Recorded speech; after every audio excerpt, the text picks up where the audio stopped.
नमस्कार, welcome to टीचटेक में आप सभी का स्वागत है। हम पढ़ रहे हैं class 10th maths ICSE board और उसका बड़ा important chapter problems on quadratic equations, और उसमें भी बड़ा इंपॉर्टेंट टॉपिक है, बहुत ही इंपॉर्टेंट इंटरेस्टिंग टॉपिक है। और ऐसा टॉपिक है कि इस कॉन्सेप्ट को हम क्लास 6 से पढ़ते आ रहे हैं, ठीक है ना। बस ये वो कॉन्सेप्ट को हम 10th क्लास में यूज कर रहे हैं, बस इतनी सी बात है और बड़ा सिंपल सा कॉन्सेप्ट है।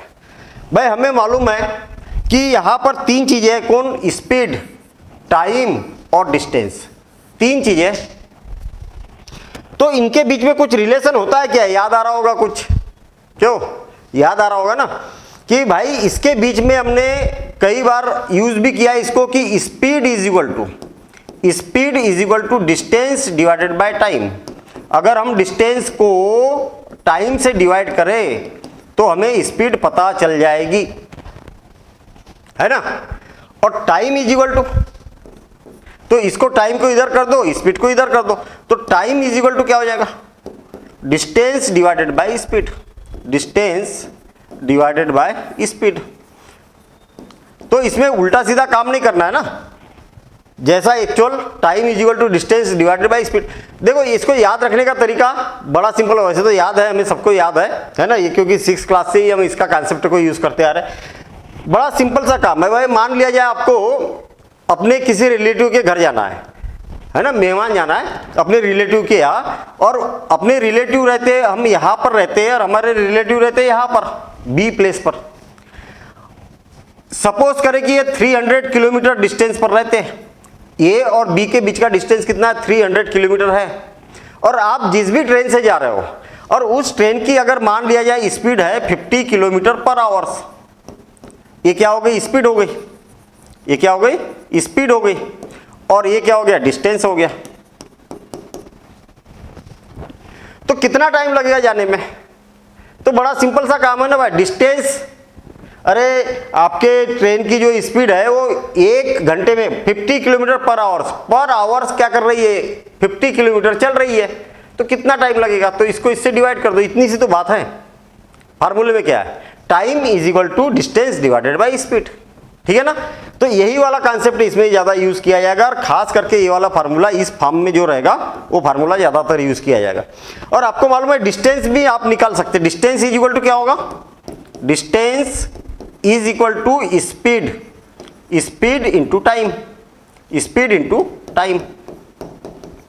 कहने का मतलब इसका क्रॉस मल्टीप्लिकेशन कर दिया तो distance is equal to speed into time हो गया। बस इतना कॉन्सेप्ट आपको मालूम होना चाहिए, ये फार्मूला मालूम होना चाहिए। मतलब चलिए, एक कॉन्सेप्ट यूज किया जाता है ज्यादातर, ठीक है। इस कॉन्सेप्ट को समझो, क्यों? क्योंकि 10th क्लास में क्वाड्रेटिक इक्वेशन में इस कॉन्सेप्ट पर बहुत क्वेश्चन पूछे जाते हैं, ज्यादातर क्वेश्चन ऐसे पूछे जाते हैं एग्जाम में, ठीक है। तो कॉन्सेप्ट क्या है? देखिए, मान लिया जाए कि आपने देखा होगा कि एक कोई नदी है, मान लिया जाए ना, कोई रिवर है, और रिवर में क्या है? यहां पर बोट है, ठीक है। ये क्या? बोट है। और रिवर क्या है? इस डायरेक्शन में इधर बह रही है। बोट कहां पर खड़ी है? ए पर, और उसको जाना है बी पर, बी पर जाना है, ठीक है।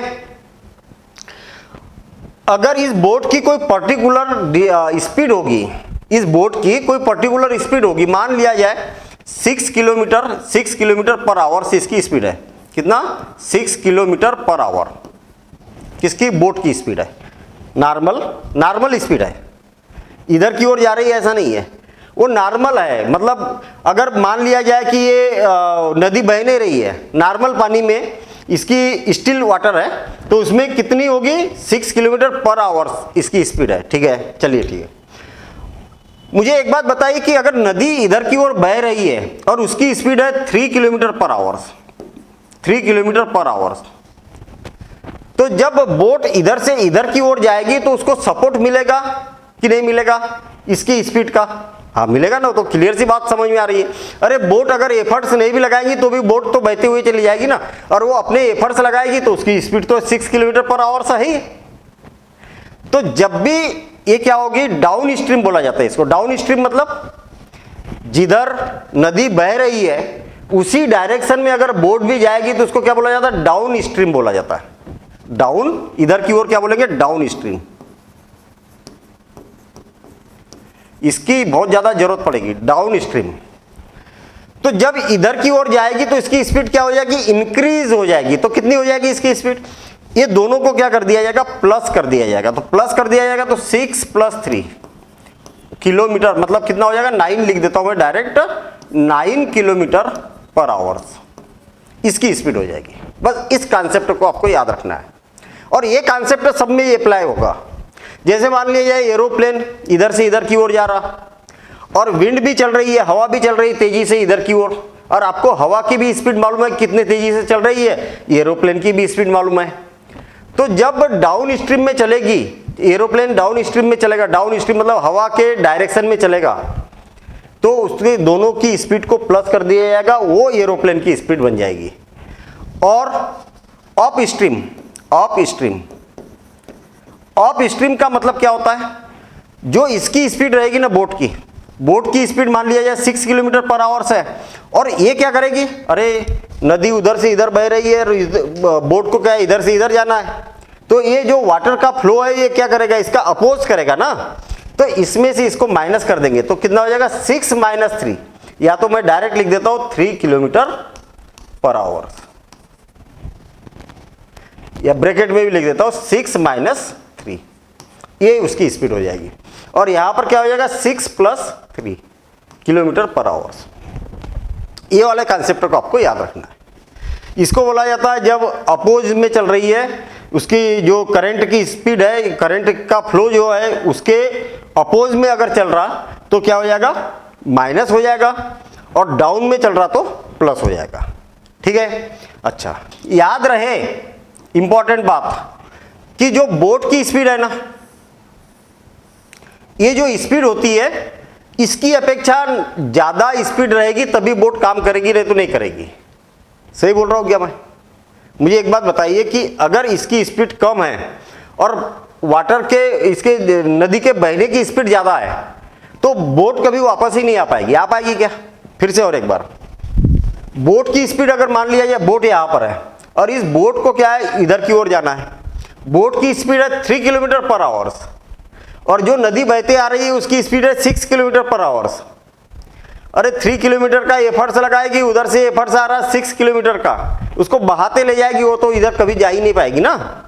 तो ये थोड़ा सा एक छोटा सा लॉजिक आपको ध्यान रखना है, ठीक है ना। बोट की स्पीड हमेशा इससे ज्यादा होना चाहिए तभी बोट काम करेगी, अदरवाइज नहीं करेगी। अदरवाइज बोट को तो बहाते ले जाएगी और वो वापस ही कभी नहीं आ पाएगी। ठीक है, चलिए तो ये बातें आप नोट कर लो। एक तो एक ये वाली बात नोट करो और ये वाला कॉन्सेप्ट को यूज करना। जो मैंने बोट और स्ट्रीम वाला जो कॉन्सेप्ट बताया ये सभी के लिए एप्लीकेबल होगा। एरोप्लेन है उसके लिए भी एप्लीकेबल होगा, या कोई व्यक्ति दौड़ रहा तो वहां पर भी एप्लीकेबल होगा कि पीछे से हवा का सपोर्ट मिल रहा है उसको, ठीक है ना, वहां पर भी ये सारा एप्लीकेबल होगा। चलिए ठीक है, अब सुनिए, पहले हम करेंगे एमसीक्यू। एमसीक्यू का फायदा क्या है ये समझ लेना आप पहले। सबसे इंपॉर्टेंट बात यह है कि एमसीक्यू का मतलब जो कॉन्सेप्ट हमने किया ना उसका एक प्रैक्टिकल बिल्कुल छोटे छोटे से मजेदार से क्वेश्चन हम यहां पर करने वाले हैं।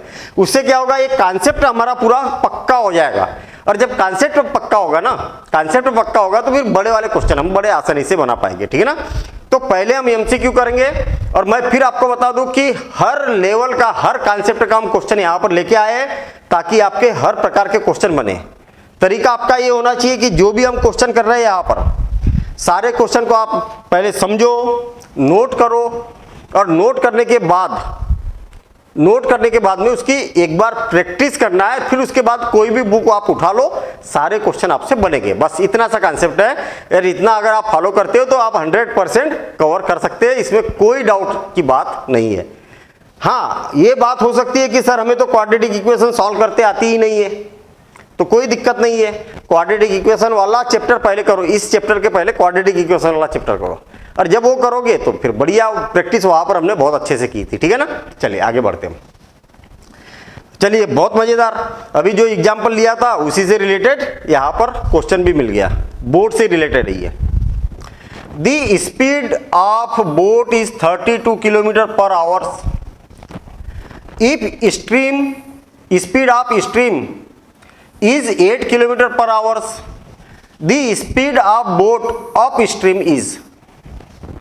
आ गया ना क्वेश्चन, बड़ा सिंपल सा क्वेश्चन है भाई। जो स्पीड ऑफ स्ट्रीम, स्ट्रीम किधर जा रही है, इधर जा रही है, और इसकी स्पीड कितनी है, 1 किलोमीटर पर आवर्स। और बोट कहां पर है, यहां पर है, और इसकी स्पीड कितनी है, 32 किलोमीटर पर आवर्स। वैसे तो आपका आंसर आ ही गया होगा। अप स्ट्रीम, बस इसमें कंफ्यूज मत होना। अप स्ट्रीम का मतलब अरे चढ़ाई, अरे अप ऊपर की ओर। ऊपर की ओर का मतलब क्या है, वैसे भी अगर कोई नदी इधर की ओर बह रही तो इधर क्या होगा, ऊंचा होगा, इधर नीचा होगा, तब तो वाटर का फ्लो इधर की ओर है ना। अप मतलब ऊपर की ओर, ठीक है। तो इधर बोट को किधर जाना है, इधर से इधर की ओर जाना है, तो इसकी स्पीड क्या होगी, इंक्रीज होगी कि डिक्रीज होगी। अरे पानी तो धकाएगा नहीं इधर वापस, तो इसमें से इसको माइनस करोगे तो इसकी स्पीड आपको पता चल जाएगी। तो 32 में से 8 को माइनस करेंगे तो कितना हो जाएगा, 24 किलोमीटर पर आवर्स, है ना, 24 किलोमीटर पर आवर्स। ये इसका आंसर है, बड़ा सिंपल सा क्वेश्चन। अगर इधर से पूछा जाता तो दोनों को प्लस कर देते तो 40 किलोमीटर पर आवर से ये वाला आंसर हो जाता है क्या इसमें, हाँ 40 किलोमीटर पर आवर। देखिए आंसर बराबर मिलेगा, गलती की मतलब आंसर मिल गया आपका, है ना। चलिए आगे बढ़ते हम। क्या the speed of train A is x kilometre per hour. अच्छा, ट्रेन जाना है भैया, एक ट्रेन है ये, और इसकी स्पीड कितनी है, 1 किलोमीटर पर आवर। हाँ ठीक है। And speed of train B is x minus 5 kilometre per hour. B train है और इसकी स्पीड कितनी है, x minus 5 kilometre per hour. अच्छा, स्पीड किसकी ज़्यादा है, किसकी ज़्यादा है, इसकी, बड़ा दिख रहा है इसलिए। अरे नहीं भैया, इसकी ज़्यादा है ना, ये x किलोमीटर पर आवर है। यहाँ पर 5 किलोमीटर कम हो गया ना, ये कम है भाई, ठीक है। चलिए आगे बढ़ते हम। How much time will each train take to cover 400 kilometre. अरे भैया मेरे 400 किलोमीटर जाना है यार, उसको यहाँ से यहाँ पर जाना है। कितना जाना है, 400 किलोमीटर। और सुनिए, ज़्यादा दिमाग नहीं लगाना है भाई, छोटा सा लॉजिक यूज करना है ना। आपको 400 किलोमीटर जाना है, आपके ट्रेन की स्पीड है 1 किलोमीटर पर आवर, कितने घंटे लगेंगे। आपको जाना है 400 किलोमीटर, आपके ट्रेन की स्पीड है 50 किलोमीटर पर आवर, कितने घंटे लगेंगे। अरे आपकी ट्रेन 50 किलोमीटर चलती है 1 घंटे में, 400 किलोमीटर चलने में कितना टाइम लगेगा। क्या करेंगे, मल्टीप्लिकेशन करेंगे कि डिवाइड। कई बच्चे मल्टीप्लिकेशन कर बैठते हैं भाई। अरे सिंपल लॉजिक, अरे मैथ्स को प्रैक्टिकली तौर पर अगर आप समझोगे तो बड़ा सिंपल है। तो क्या हो जाएगा, इसकी स्पीड क्या हो जाएगा, टाइम कितना लगेगा इसको, 400 divided by x, A train को। और बी ट्रेन को कितना टाइम लगेगा, 400 डिवाइडेड बाय x माइनस 5, इतने आवर्स लगेंगे। तो यही तो पूछा है, टाइम पूछा है आपसे। तो क्या हो जाएगा, 400 by x hours and 400 by x minus 5 hours. बस यही इसका आंसर है। तो करेक्ट आंसर कौन सा होगा, इसका थर्ड होगा। चलिए आगे बढ़ते हम। कितने बड़े सिंपल से क्वेश्चन दिए हैं, घबराना नहीं है, सॉल्व करना है, ठीक है ना। और छोटे छोटे कॉन्सेप्ट इसकी प्रैक्टिस करना है। बहुत मजेदार क्वेश्चन है भी, मैं क्वेश्चन ही सारे मजेदार लेके आया हूं, ये मान के चलो आप। In a school a class has कितना, 40 स्टूडेंट्स। कितने स्टूडेंट है भाई, 40 स्टूडेंट। हाँ ठीक है। Of which X are girls. Girls कितनी है, एक्स है। गर्ल्स कितनी है, एक्स है। याद रखना, गर्ल्स कितनी है, एक्स है, ठीक है। तो यहां पर आपको गिवन है, गिवन नंबर ऑफ गर्ल्स। ये सब एमसीक्यू कर रहे हैं तो ये सब लिखने की जरूरत नहीं है। Number of girls is equal to X. तो बॉयज कितने हो जाएंगे, नंबर ऑफ बॉयज कितने हो जाएंगे बताओ जरा। अरे 40 स्टूडेंट हैं, अगर 3 गर्ल्स है तो बॉयज कितने हो जाएंगे, 40 माइनस 3 कितने हो जाएगा, 37। ये तो बता दिया आपने। टोटल स्टूडेंट कितने हैं, 40, गर्ल्स कितनी है 3, तो टोटल नंबर ऑफ स्टूडेंट कितने हो जाएंगे, 40 माइनस 3 37। अच्छा, अगर ये एक्स है तो कितना हो जाएगा 40 माइनस एक्स, सिंपल काम है ना। बॉयज़ कितने हो जाएंगे 40 माइनस एक्स, इतना हो गया। क्लियर है इतनी बात? हाँ। The product of the numbers of girls and numbers of boys in the class is 375। अगर इन दोनों का नंबर ऑफ बॉयज और नंबर ऑफ गर्ल्स का अगर प्रोडक्ट कर दिया जाए तो 375 हो जाता है। तो कर दो भाई मल्टीप्लिकेशन, हमारा क्या जा रहा, जो बोला जाए वही काम करो। X 40 minus X, 40 minus X is equal to कितना 375। बस इसका मल्टीप्लिकेशन करेंगे तो ये हो जाएगा 40x minus X square is equal to 375। ये दोनों को दोनों उठ के उधर जाएंगे तो आपको मालूम है लेफ्ट हैंड साइड से राइट हैंड साइड जाएगा, सबके साइन चेंज हो जाएंगे, ये नेगेटिव हो जाएगा तो पॉजिटिव हो जाएगा उधर जाके एक्स स्क्वायर। 40 माइनस का हो जाएगा 40x और प्लस 375 और is equal to 0। Quadratic equation बन गई। क्या बन गई? क्वाड्रेटिक इक्वेशन बन गई। अच्छा चलिए अब इसको ब्रेक करना है, अरे इसको सॉल्व करना है भाई। सॉल्व कैसे करेंगे? यहाँ पर 1 है तो 1 का 375 का मल्टीप्लिकेशन करेंगे, 375 इंटू 1। एक्चुअल मल्टीप्लिकेशन न करके इसको और स्प्लिट किया जाता है, प्राइम फैक्टराइज किया जाता है। मैं 5 से डिवाइड कर देता हूँ 300 तो 5, चलो इधर कर देता हूँ मैं, ठीक है ना, जल्दबाजी नहीं करते हम। 5 से डिवाइड करेंगे तो 7 टाइम और 5 टाइम 75 और 5 से अगेन डिवाइड करेंगे तो 5 1 जा 5, 5 जा 25 और अगेन 5 से डिवाइड करेंगे तो 3 टाइम। मतलब ये हो जाएगा 5 इंटू 5 इंटू 5 इंटू 5 इंटू 3, है ना, ऐसा हो जाएगा। 2 ग्रुप बनाना है आपको और दोनों ग्रुप का सम या डिफरेंस कितना आना चाहिए? 40 आना चाहिए। चलिए बनाता हूं मैं। ये 25 हो गया और ये क्या हो गया 15 हो गया। 2 ग्रुप बन गए, है ना। क्या दोनों का सम 40 आ रहा? क्या हाँ आ रहा। तो दोनों में क्या करेंगे हम? माइनस लगा देंगे और दोनों में x का मल्टीप्लिकेशन कर, ठीक है। देखिए दोनों का सम या प्रोडक्ट कितना आना चाहिए? मिडिल टर्म आना चाहिए। हाँ आ रहा ना। और दोनों का प्रोडक्ट जो नहीं मतलब सम या एडिशन या सब्ट्रैक्शन कितना आना चाहिए? इतना आना चाहिए। और दोनों का प्रोडक्ट क्या आना चाहिए? इसका और इसके प्रोडक्ट के बराबर आना चाहिए। तो आ रहा, कोई दिक्कत नहीं है। X square plus 375 is equal to 0 और माइनस 25x और माइनस 15x, इतना आ गया। कॉमन क्या निकल रहा? तो x कॉमन निकल रहा तो x माइनस 25, माइनस 15 कॉमन निकल रहा तो x minus 25 is equal to 0।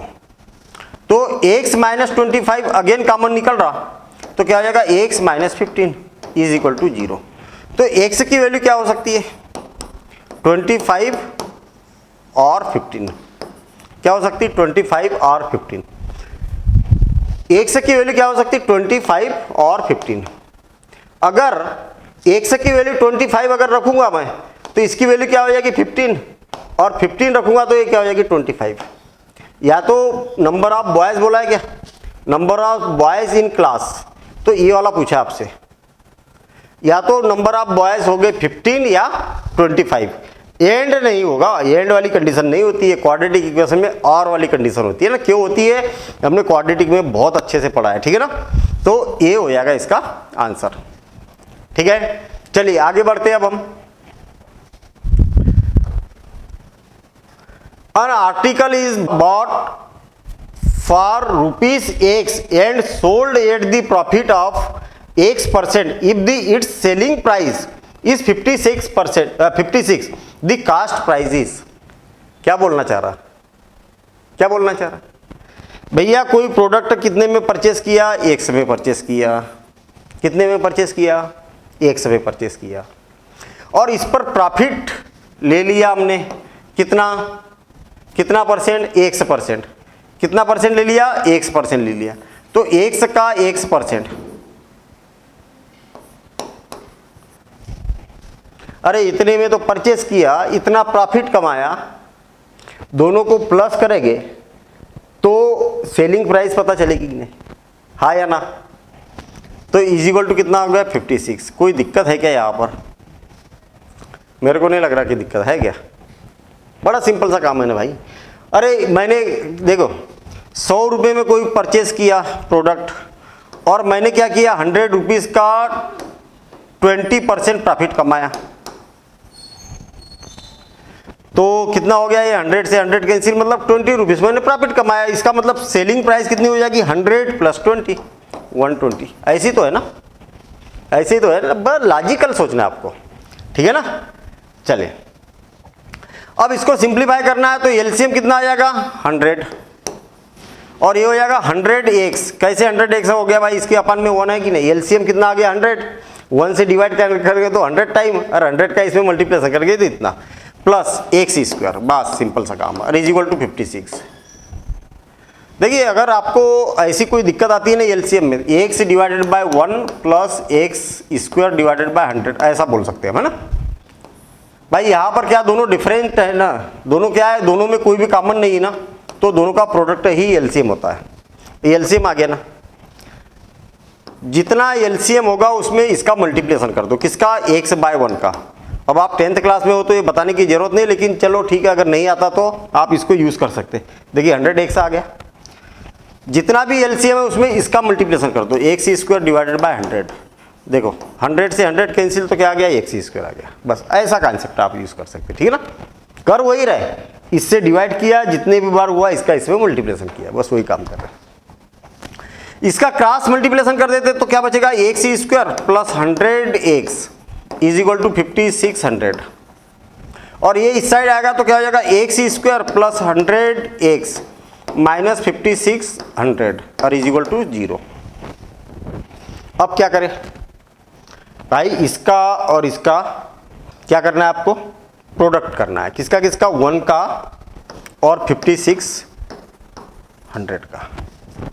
कैसे होगा, तो आप देखेंगे कि केवल 56 को अगर मैं ब्रेक करना चाहूँ तो केवल 56 को ब्रेक करना चाहूँ तो क्या हो जाएगा 7 इंटू 2 इंटू 2 इंटू 2 और इंटू 100 मान लो आप, क्योंकि लाना कितना है 100 लाना है, तो एक एक जीरो अपन दोनों पेयर में लगा देंगे तो अपना काम हो सकता है। ज़्यादातर कंडीशनें ऐसी बनती है, अदरवाइज आपको लगता तो इसको 2 into 2 into 2 into 2 into 5 into 5 कितना 5 इंटू 5 इंटू हाँ 2 इंटू 2 इंटू 5 इंटू 5 ऐसा इसको भी ब्रेक कर सकते हैं, ठीक है। चलिए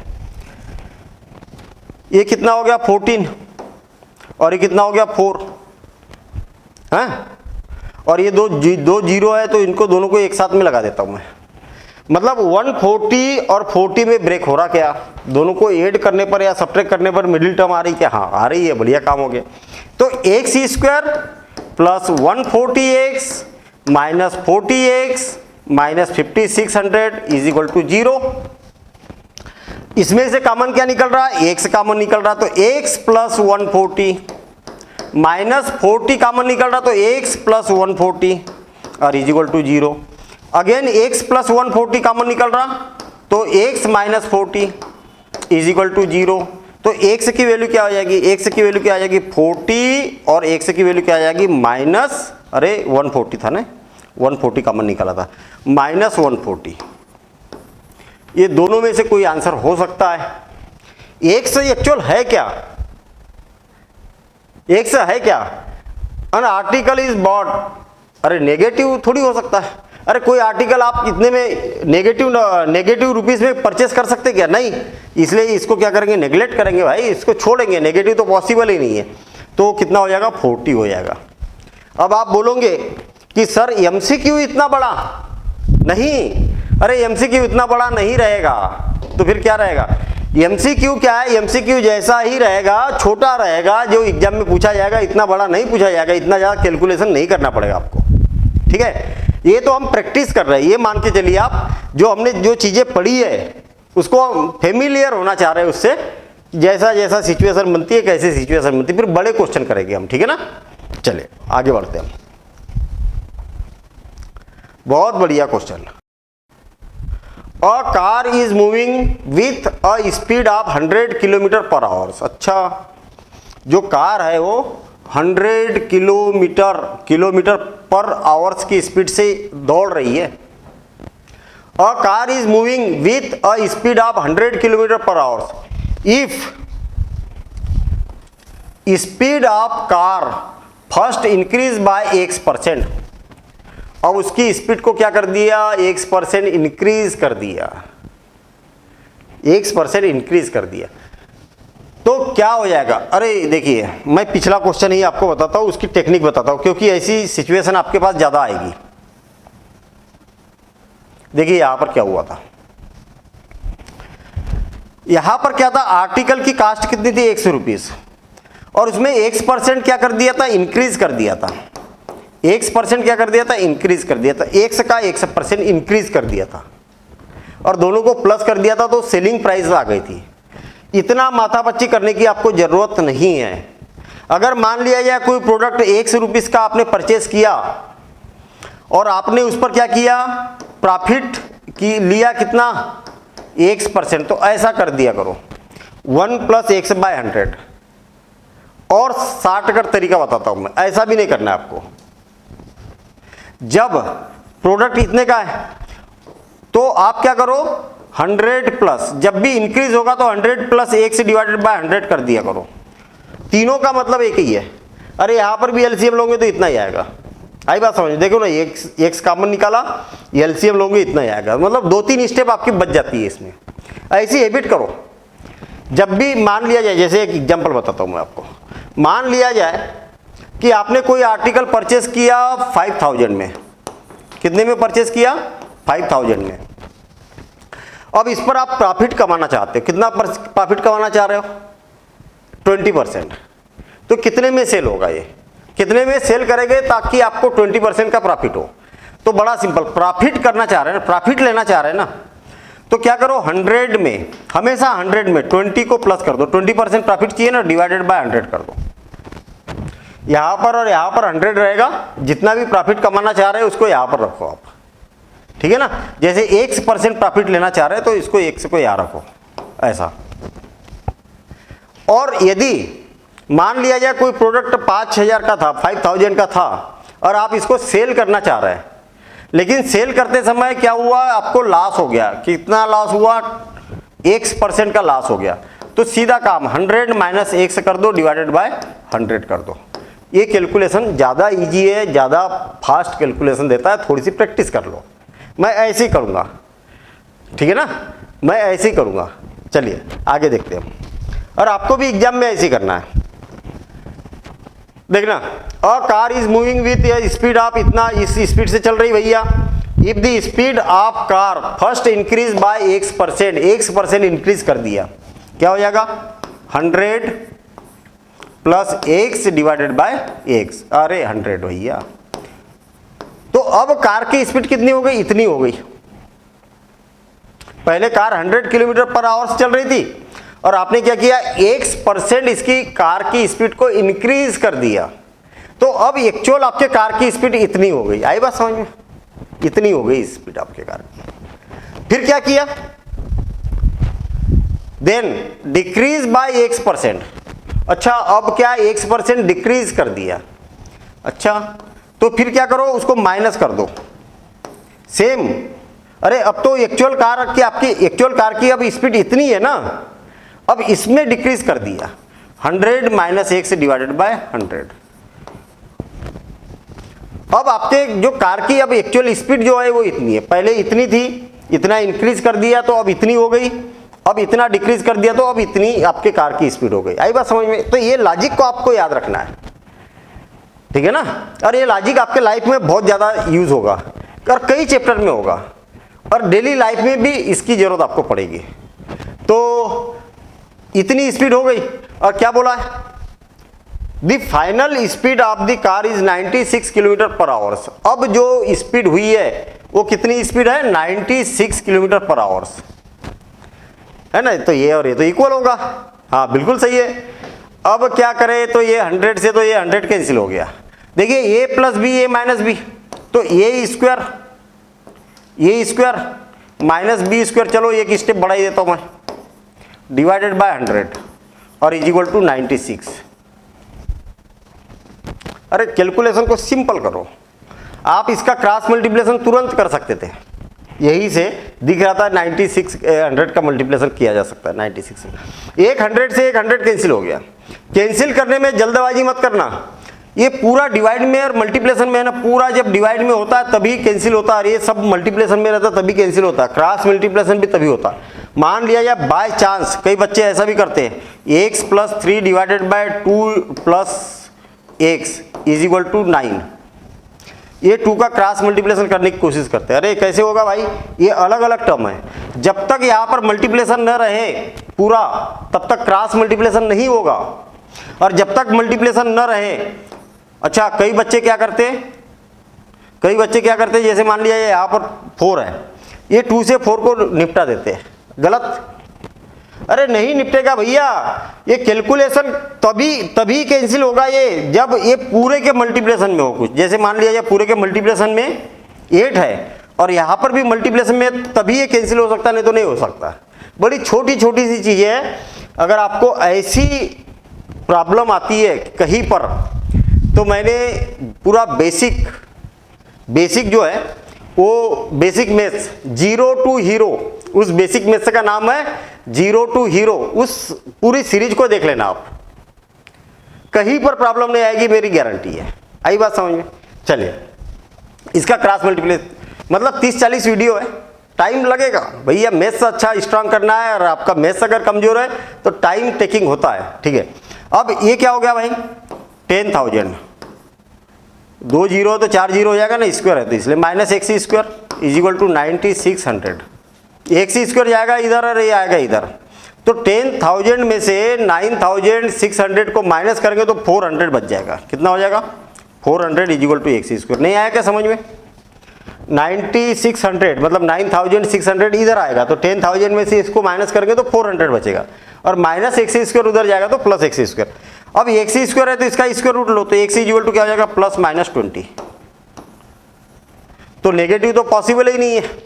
क्या था? स्पीड। अरे नेगेटिव हो सकती क्या कार की स्पीड? नहीं, तो 20 km/h से उसकी नॉर्मल स्पीड जो थी, नॉर्मल स्पीड थी क्या? नहीं, स्पीड जो इंक्रीज की थी उसने, तो 20% इंक्रीज की थी, फिर 20% डिक्रीज कर दी, तो कार की जो फाइनल स्पीड है, नहीं कितनी इंक्रीज की थी ये पूछा है आपसे, तो x की वैल्यू पूछी है, मतलब x की वैल्यू क्या हो जाएगी, +20 हो जाएगी, x की वैल्यू +20, तो ये इसका आंसर हो जाएगा। सिंपल है ना, थोड़े से देखिए आपको नोट करते जाना, पहली शर्त, अगर आपको मैथ्स अच्छा करना है ना, नोट करते जाओ सारे क्वेश्चन, फिर उसके बाद बना के देखो। अगर आपसे बहुत ज़्यादा जो जिस स्पीड से मैं बता रहा हूँ, इस स्पीड से अगर आपकी स्पीड ज़्यादा है तो आप इसको वीडियो को डबल स्पीड से देख लो, बड़ा सिंपल सा काम है, टूल आपके हाथ में है, ठीक है। दूसरी बात, अगर कोई चीज़, जैसे मैंने क्वेश्चन यहाँ पर लिखा दिया है, क्वाड्रेटिक इक्वेशन बन चुकी है, और इस क्वाड्रेटिक इक्वेशन को आपको सॉल्व करते बनता है ना, तो वीडियो को वही रोक दो, उसको सॉल्व कर लो और देख लो कि सही है कि नहीं, बस खत्म काम। इतना सिंपल कर दिया है, सारे क्वेश्चन, हर लेवल का क्वेश्चन हमने यहाँ पर किया है, ठीक है। तो हमारे यहाँ पर MCQ कंप्लीट होते हैं, ठीक है। अभी आपने देखा होगा कि टाइटल, सेम टाइटल आगे भी दिख रहा है आपको, problems based on distance, speed and time. जो टाइटल अभी तक चल रहा था वही टाइटल आपको आगे भी मिलने वाला है। तो इस टाइटल में क्या करेंगे, जो अभी तक काम किया वही काम करने वाले हैं, हम क्वेश्चन करने वाले हैं इसके, ठीक है ना, इसके क्वेश्चन करने वाले हैं। देखिए बहुत बढ़िया, बहुत मजेदार से क्वेश्चन यहाँ पर आपको दिख रहे हैं। फिर उसके बाद में मिसलेनियस प्रॉब्लम करेंगे, और ये अपना इस चैप्टर का लास्ट टॉपिक रहेगा, मिसलेनियस प्रॉब्लम्स, ठीक है ना। 20-25 क्वेश्चन उसमें भी करेंगे हम, ठीक है। तो मिलेंगे हम अगली क्लास में, ठीक है। अगली क्लास में मिलेंगे नए कॉन्सेप्ट के साथ, मतलब इसी जो अभी हमने किया उसी बेस्ड पर हम क्वेश्चन करेंगे, ठीक है ना। सारे क्वेश्चन करेंगे, हर लेवल के क्वेश्चन करके, देख रहे हैं ना आप, बहुत अच्छे क्वेश्चन हैं, बड़े सेलेक्टेड क्वेश्चन है भैया। तो ये वाले क्वेश्चन हम अगली क्लास में करने वाले हैं, ठीक। Thank you, all the best.